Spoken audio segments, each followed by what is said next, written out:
Who doesn't love a good tamale?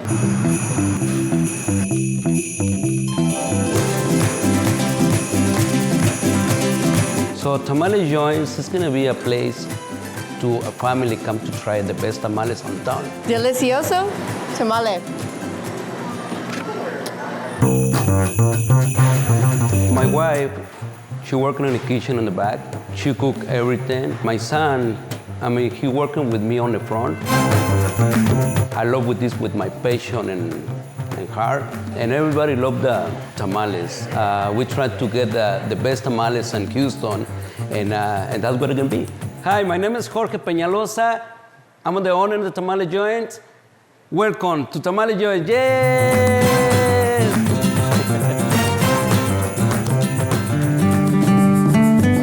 So this is traditional Christmas tamales season. Authentic tamales is a Mexican tamales. My wife is from Mexico, Michoacan. My mother-in-law teach her to cook. Chelis make handmade tamales. Oh my God, everybody loves tamales chelis because they're making really good. So this chile guajillo comes from Mexico. So that's really authentic and chile for make tamales. The masa, we make the tamales, and that's the meat right here, and that's the hats right here. Tamales, we make them fresh, we make a lot of tamales. I mean, especially in the season tamale time. The customer favorite tamale is gonna be a pork. They make it with guajillo pepper sauce. And also we got the chicken, they make it with tomatillo sauce and shredded chicken too. The third one is gonna be a jalapeno and cheese. They make it with white Oaxaca cheese and jalapeno peppers. That's Mexico City. See the guy right there in tamales, the guy that they play with accordion. The little boy is gonna be selling balloons. The couple people that dance like, nah, nah, nah, okay? Behind me, that's my twin. No, this is me. We started with tamales, purely tamales and tamale joints. And a customer, they make a request to something else, to like breakfast tacos, and we do that. And right now we do like different items. 3 spicy pork tamales, sour cream, and chopped cilantro. The Jorge bread facts are my name. That's gonna be 2 tamales on the bottom, 2 fried eggs on top of the tamales. That's the famous guajolota, come from Mexico City. You cannot find anywhere. Guajolota. So it's gonna be 2 tamales on it, fresh cheese, sour cream, and green sauce on top, and a toast bread. Well, right now it's really popular. It's one of my favorites, yes.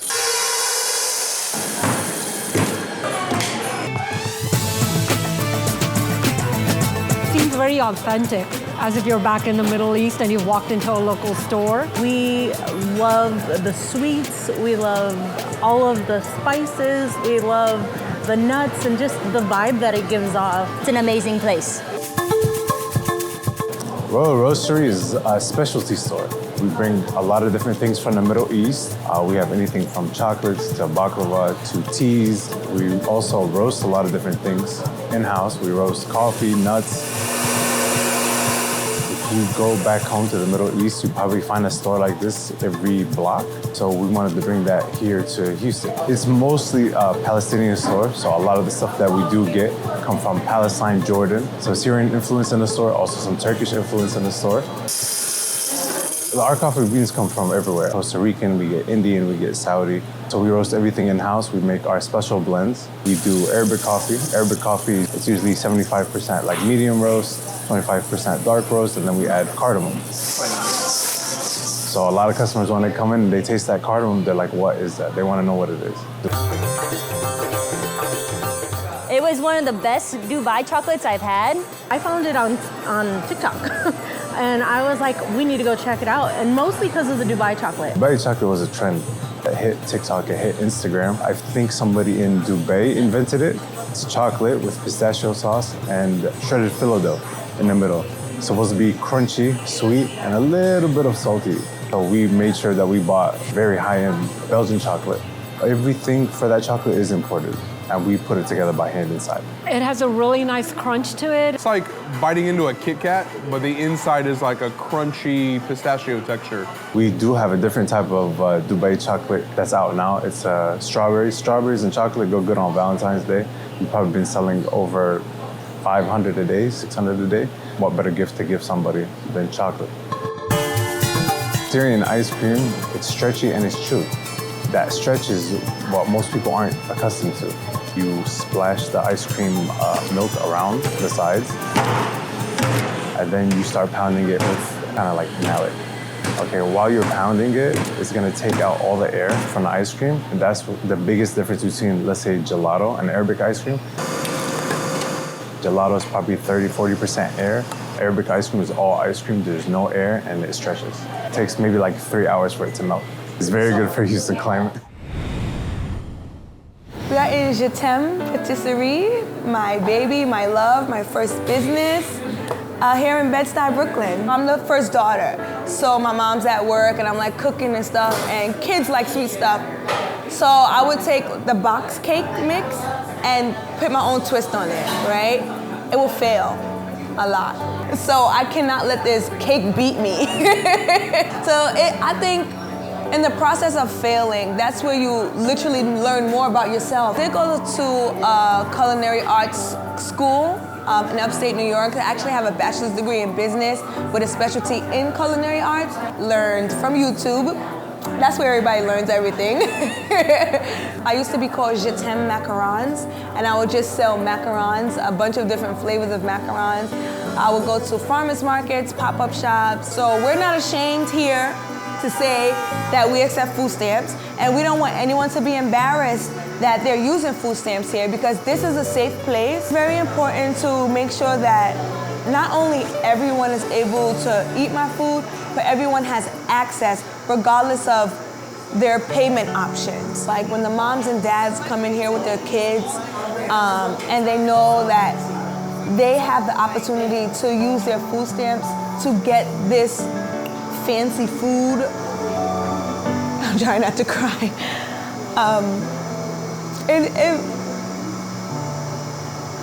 It makes me happy knowing that like I'm able to help people, you know, experience a little bit of happiness through food.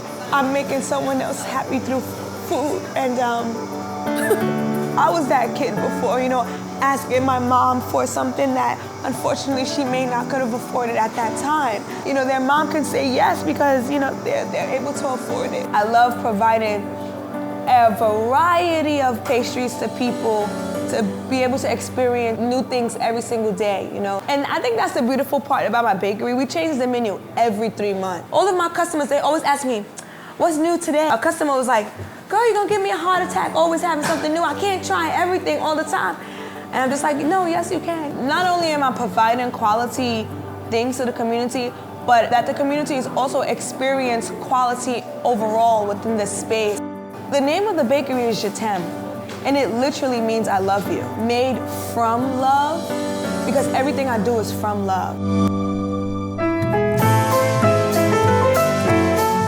This pop-up is a collaboration between Carnegie Deli and Temple Bar, and it's the Carnegie Deli Classics with a Temple Bar flair. Temple Bar and Carnegie Deli are both iconic brands in New York and very much a part of the history. And we wanted to do something really fun for the holidays and something for the New Yorkers. So the nuts have a touch of the Carnegie Deli pastrami rub inside. It doesn't necessarily alter the flavor too much, but it does give that saltiness from the pastrami. The salmon, I used that pastrami rub again, and then I cured the salmon for 4 days with a salt, sugar, gin. Very, very nice, sweet but salty. Capers, dill, everything bagel spice. Their own play on a lox bagel, which is a pretty integral New York City staple as far as sandwiches are concerned. Carnegie Deli means a lot to me. I'm third generation in the family. Having this pop-up is great because it's a way to bring what people love to New York and the fans of Carnegie Deli and introduce it to new people who may come to Temple Bar and haven't experienced Carnegie Deli before. And it's really fun to take this really fun new take on Carnegie Deli food. I hope that guests take away from the pop-up experience how great deli cuisine is, what a big part of New York history it is, and how it's still fun and relevant, and how you can make it new and take new takes on it, and make the deli food new again, and make fun collaborations with it, and just make memories.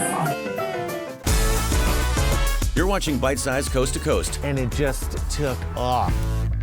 I am just happy to see that the community is really starting to take notice, and it's just so good to be in Tribeca. It is a place, it's a mecca of all different types of cuisine. So we're happy to be a part of the neighborhood. So filet is just ground sassafras tree leaf that's dried, and it's put into gumbo as a thickener. Oftentimes you'll have okra or filet and the roux, but it's really just the differences between Cajun and Creole. Cajun is usually more thickened by filet, Creole is usually more okra.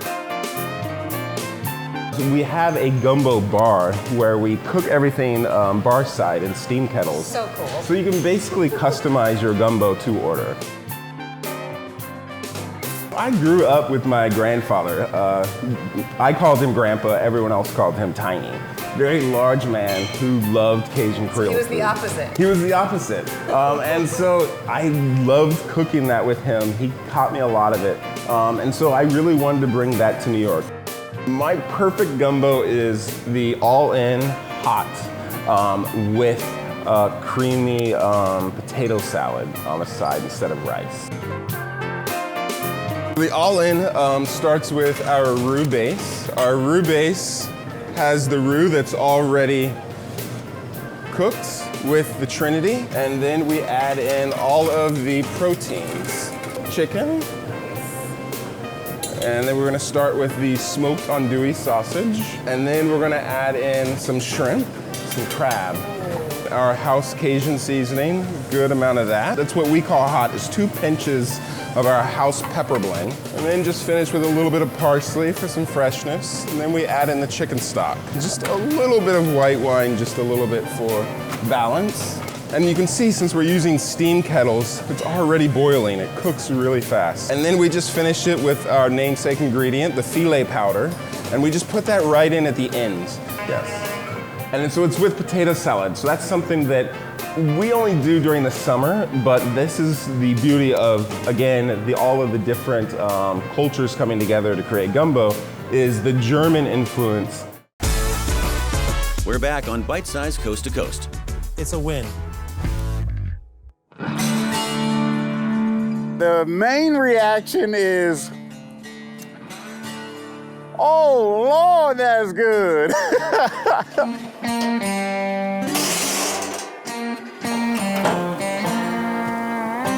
Great barbecue is really about the pit master.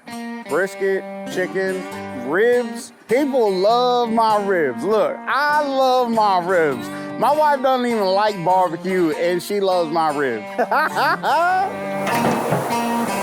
If you like the smoky flavor of barbecue and you like the sweetness of a pie, I found a way to marry the two together. Hey, we're about to smoke some pies, come on. Hey, smoke pies, why not? My wife, she told me to stop making briskets every weekend and doing barbecue on the side for other folks because it's just getting too expensive. And then one day, I had a rigging partner. He kept asking me about pecan pie and all that. And so I just made him one, and I did it on my smoker. And then after that, the ironworking crew that I worked with, they all wanted to get it, and so they just put orders in, and then next thing you know, I got the whole job site asking me to make them this pie, and then it just kind of took off from there. So my most popular one is obviously the smoked pecan pie. I make an all butter crust for all of my pies. After that, I make up all the filling, melt down the sugar. I mix all that up, and I put it into the pie, and then I bring it out here and I start to smoke it. Some people say, oh, this tastes like bacon. Oh, this tastes like brisket. But no, it's just smoked pies.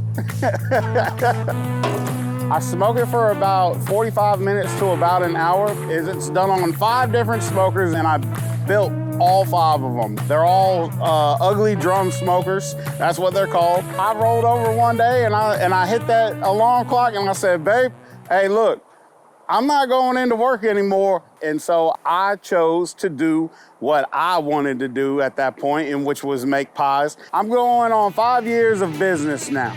You can follow me on Instagram at Texas Pie Guy. I post all the time where I'm gonna be at. You can go to the Painted Tree in Webster, Texas, and you can get pies there. Hey, and honestly, there's so many people that say that they don't like pecan pie, but they end up liking mine. Texas Pie Guy in the house.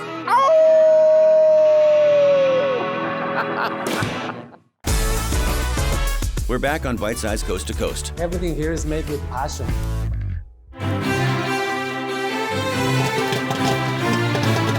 So Juliet is a movie theater themed restaurant with a speakeasy style entrance. Our owner, he considers himself a movie buff, so that's where the movie theater theme comes from. You know, it gives you the feel of an old Hollywood speakeasy. No, this is my first time, like, ever coming to a speakeasy. So coming up, you're gonna see a bright marquee sign with Juliet, 2 customizable boards. So if you'd like, you can, for private parties or events, you can definitely put your own name up there. Our ticket window, right? So a box office with some movie titles and names, just to give you the feel of a movie theater. To the right, you'll have the posters, right? Ferris Bueller's Day Off. It smells like popcorn. It smells like popcorn when you walk in. We pop fresh popcorn every shift, just to give people that real feeling. It's available for free if a guest asks. We also provide popcorn at every table for dinner service. You know, nostalgic candy, just like you would see at a movie theater in the 80s, 90s. Pop Rocks, Chico Sticks, Boston Baked Beans, things that you would see in a movie theater.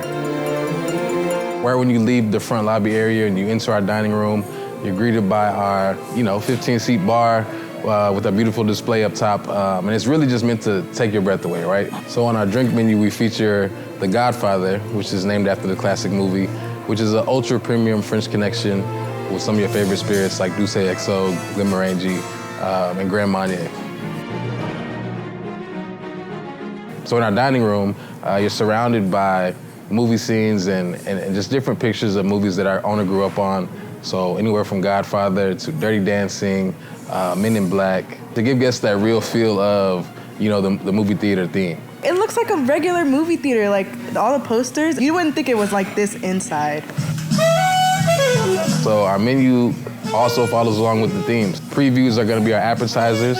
The main event is gonna be the entree, and then your co-stars are gonna be all the sides that we have to offer. So the cuisine is gonna be American, steakhouse. We also have plenty of seafood dishes like our blackened Alaskan king crab. One of our most popular appetizers is the crispy Thai chili shrimp. One of our most popular dishes, especially for celebrations, is the tomahawk steak called the Golden Star. It's wrapped in 24 karat gold.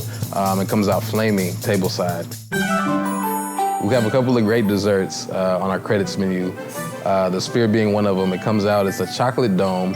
We pour flaming hot caramel sauce on top, and it opens up to reveal cookies and cream popcorn with the house-made cookie inside. Everything from the music to the aesthetic to the service, a lot of people are blown away. Juliet's just a comfortable place for people to make those memories.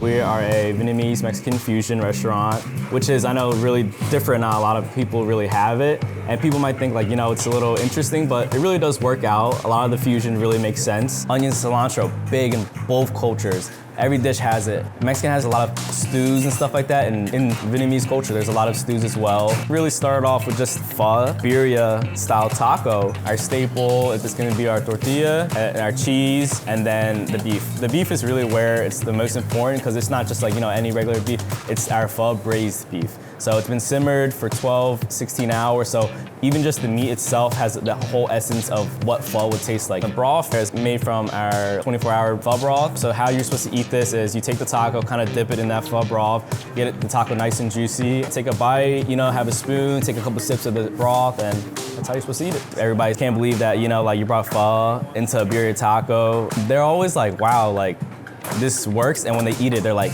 it really works.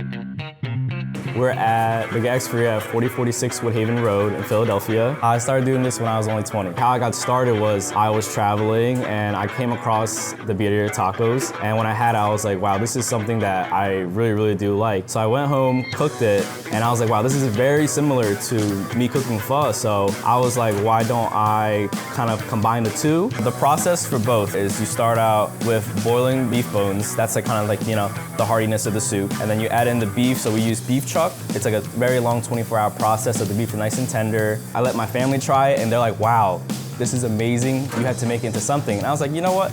I will make it into something. So then I went around, looked for a food truck, and I found a food truck, and I started selling birria and pho tacos around Philly. A lot of people loved it. They said it was amazing, and with the support and everything of the community, I was able to bring a restaurant into the community. My family's very supportive, which I really appreciate. This is my dad. Because it is a big thing, you know, when I was 20, I was like, hey, I want to open a food truck. This is my mom, the rock who inspired all my cooking. And everybody was excited, but also it was a little bit like, you're opening up a food truck. So this is our birria cheesy melt. It's on a sourdough bread, it gets nice and crispy, very, very, very crunchy. You're also supposed to dip it in the birria as well. So you dip it in there, take a bite. It's like all the flavor and juices kind of combining together. Really, really good. If you see any of our food on social media, TikTok, Instagram, you come here, exactly how it's gonna look. I'm very big on presentation, but also the flavor. This is our pho birria short rib. This is where it gets a little crazy, a pretty big fusion. So it's pho all the way up into the point of the broth.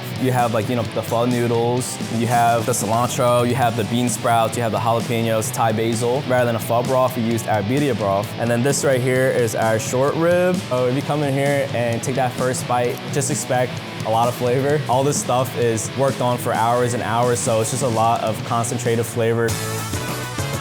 What's your favorite spot to grab a bite or two? Tell us on social media.